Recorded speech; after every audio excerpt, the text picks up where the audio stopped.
The Lord has blessed us with a new Holy Father. But who is he? Where does he come from? What's he like? Jorge Mario Bergoglio. He was born in Buenos Aires, Argentina on December 17, 1936.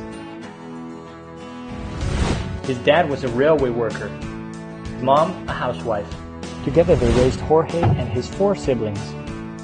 He wanted to study chemistry and worked hard to get a master's at the University of Buenos Aires. Then he made a change in plans, so at the age of 21, he entered into a Jesuit seminary. And after years of study and prayer, he was ordained a priest.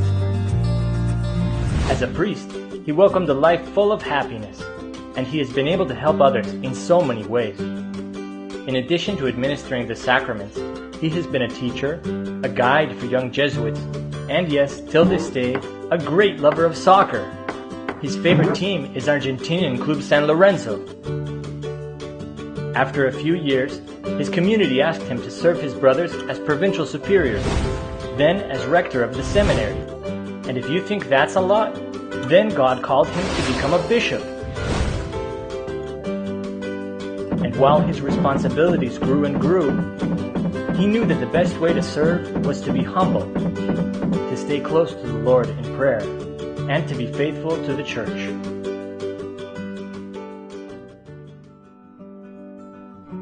His road has not been without difficulties for sure. Many times he has had to endure insults and misunderstandings. Still, true love always requires sacrifice. Did I mention that he does all this with just one functioning lung? After needing to have part of one of his lungs removed as a teenager, he knew that the Holy Spirit would have to do the extra breathing for him.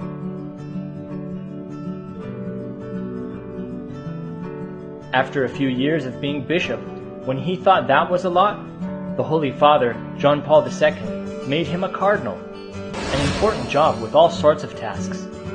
Although many may have some strange ideas about a cardinal's life, for him many things remained the same. He lived in a simple apartment, he continued to cook for himself, and he even used the subway instead of a chauffeur. He knew that the best way to serve was to be close to the people he loved, accompanying them in their daily tasks. And finally, if you think that's a lot, just a short time ago, Christ asked of Jorge one more big step of faith, that he become his vicar on earth, that he give his life in service to the universal church as the Holy Father. An intimidating request, no doubt.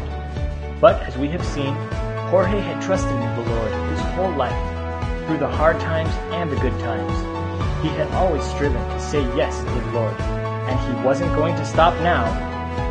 So with a heart full of faith, Jorge accepted the Lord's call, leaving family, friends, and country behind. He took on a new name, Francis, a new home, Rome, and a new mission, being the Pope, all for love, love for Christ, and love for us.